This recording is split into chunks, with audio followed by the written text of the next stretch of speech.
Sa sininga tion mga kuturan, ang topic nga ito naman nga tunaan nagasiling ang Dios nagapaabot. No, sa isa ka term nagahulat kag matuod gid man nga ang aton Ginoo nagahulat sa aton. No, kay sumugod nga ginwalihan kita, no, gintudloan kag sang nagresponde na kita kag nag-alagad sa Ginoo, ang aton Dios may gina-ekspektar. O may ginapaabot siya sa aton mga kuturan. Nga dapat mangin ihimplo kita sa mga tao. No, mangin suga kita sa mga tao sining kalibutan. Nga ang mga tao nga wala nakakilala sa Dios, madalata sila sa pag-alagad sa Ginoo. Pero ang nagaatabo kun makaisa, ang tumuloo, ang magadala sa mga hindi tumuloo, kisa ang nagaatabo baliskad pa. No, ang tumuloo pa ang nagakadala sa mga hindi tumuloo. No, sila pa ang nagaka-impluwensyahan kag ina mga kuturan nagakatabo gid. No, realidad gid nga nagakatabo. No, una nga punto mga kuturan nga ang Dios nagapaabot sa matag isa sa aton nga dapat makita na nga manugtuman kita. No, sa iya nga mga pulong. Nga halos kalabanan hindi na gid matinumanon siya mga pulong. No, kag amo gina ang nakita sang Dios sa aton. Siling diri sang pulong sang Ginoo sa Jeremiah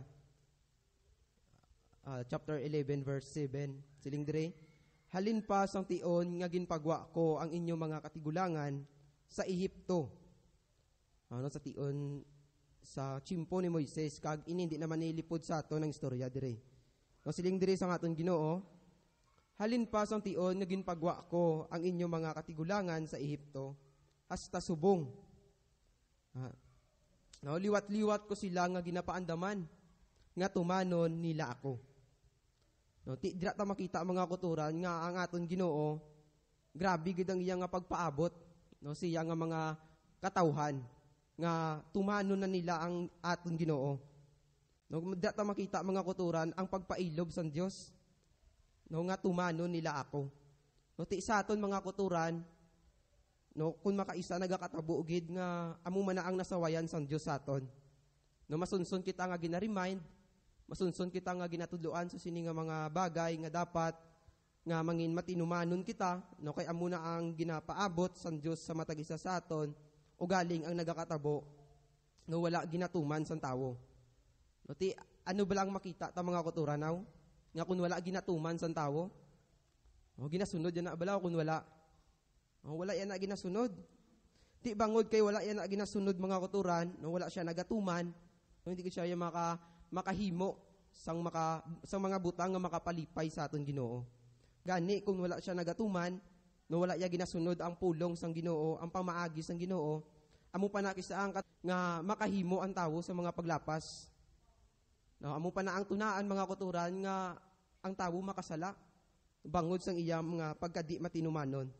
Amo nang siling sampulong sang Ginoo nga dapat hindi lang kita magpamati, no, kundi manugtuman gid kita ya.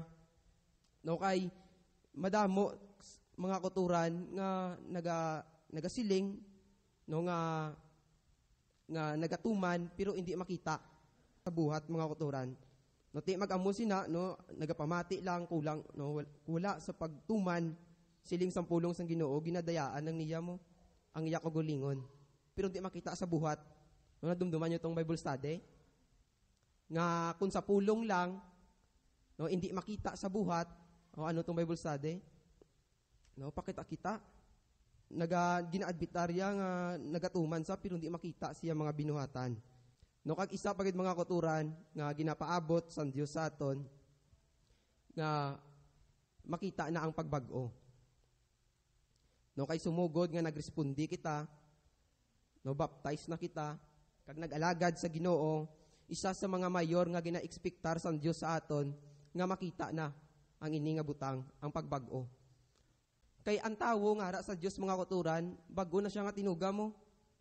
No, ginbag-o na siya sang Dios. Ginbag-o na sang Dios ang ina nga tawo, pero kung makaisa ang nagakatabo, mas ginaano pa sang tawo, mas gusto pa balikan sang tawo ang ginbag-o na sang Dios. O gusto pa balikan sang tawo ang iyadaan nga kabuhi. Kag ina mga kuturan, no, masamit naman ang batian sa mga paglaygay. No, kagapon na batian taman na. Nga, hindi isa matalupangdan sang tao, nagabalik na gid saya. Siyadaan nga kabuhi. No, kay ti mga kuturan, nagakadala sa mo, nagakadaog. Makita ta siya nga ginahimo, nga nagbalik na gid ya. Ang ina nga tumuluo, siyadaan nga kabuhi. Ti ina mga kuturan, ginubat na, no, gintalikdan na.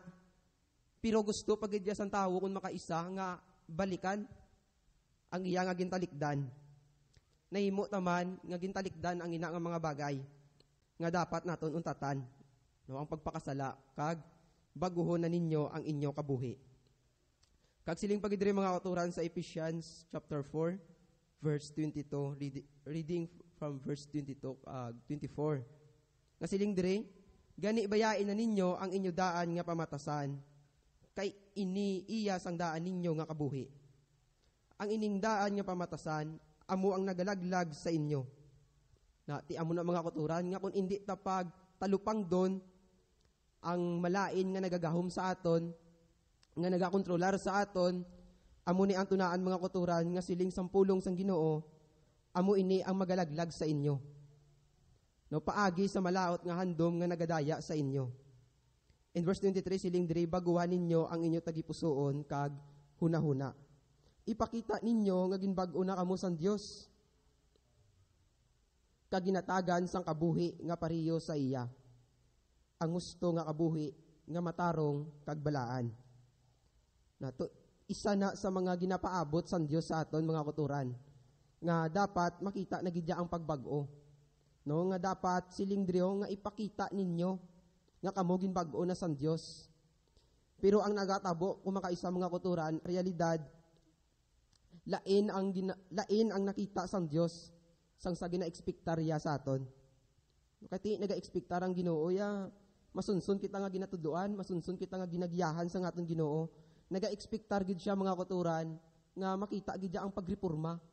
No, makita gid ang pagbag-o. Na-ekspektar sang Dios na iya makita tani sa matag isa sa aton. Ti isa ni sa mga kuturan nga ginapaabot sang Dios sa aton nga makita na gid ang pagbag-o. No, kay didikada ng mga tuduan ay mga kuturan, no, sang ligad man nga Thanksgiving amo man ni ang ginwali, no, birinyod kag ang pagbag-o mga kuturan kag pila na katuig nga gina-remind naman kita liwat sa sini nga butang, no, ang pagbag-o.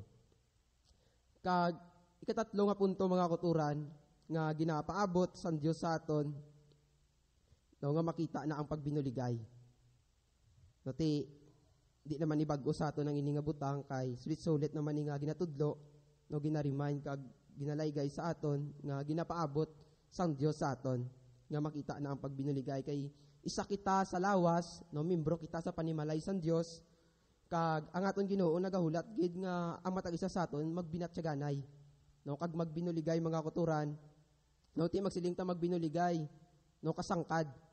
No, kung pasangkaron ta mga kuturan, hindi lamang sa pinansyal nga bagay, no, ang pagbinuligay. No, kay madamo sang pamaagi nga pwede himuon sang tawo para makabulig. No, pwede siya sa kabulig sa physical, no, manpower, sa pagpalapnag sang pulong sang Ginoo. No, isa ka nga nagabulig sa pagpahibalo, no, sa mga tawo sang maayong balita nga ginwali man sang aton Ginoo.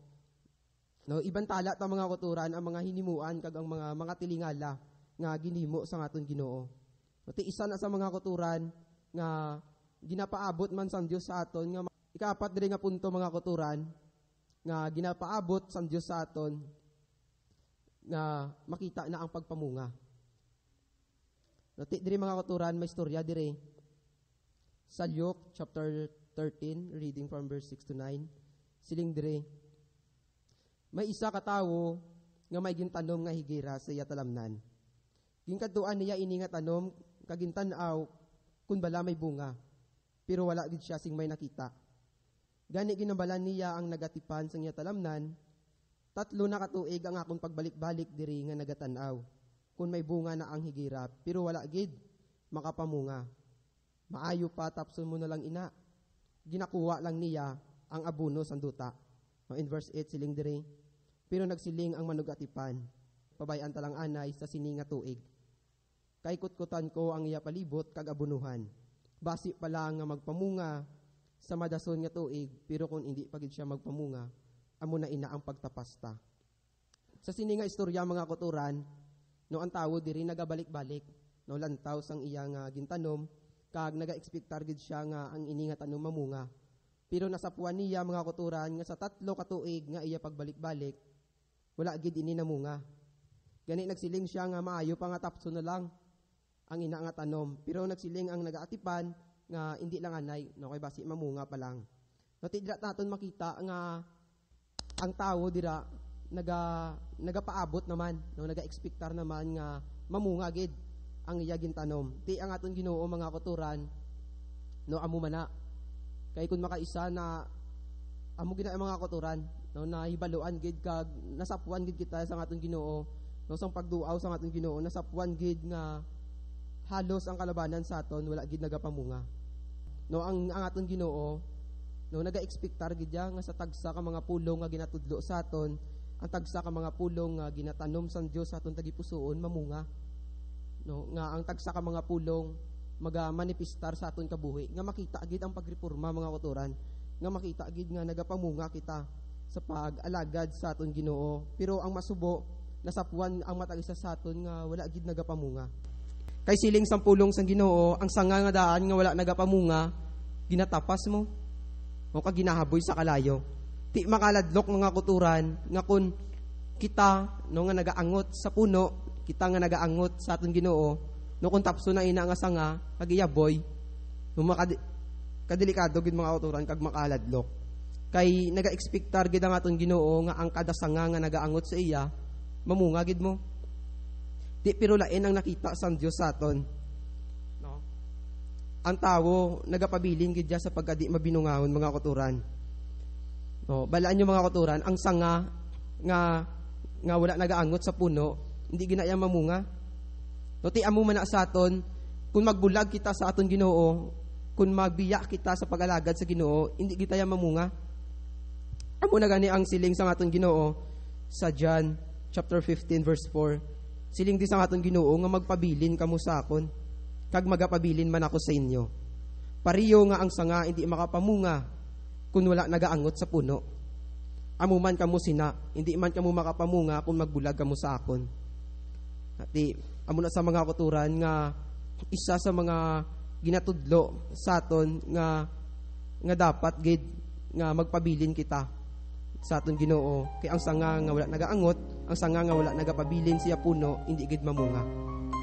No ti amo na ni mga kuturan, no ang mga pila ka butang nga gusto ko ipalambot nga ang Dios nagapaabot sa aton, nga makita na nga manugtuman no sa tagsa niya ka mga pulong, kay amo ginaang nasawayan sang Dios sa aton nga nakita ya gid halos kalabanan sa aton wala na gid nagatuman.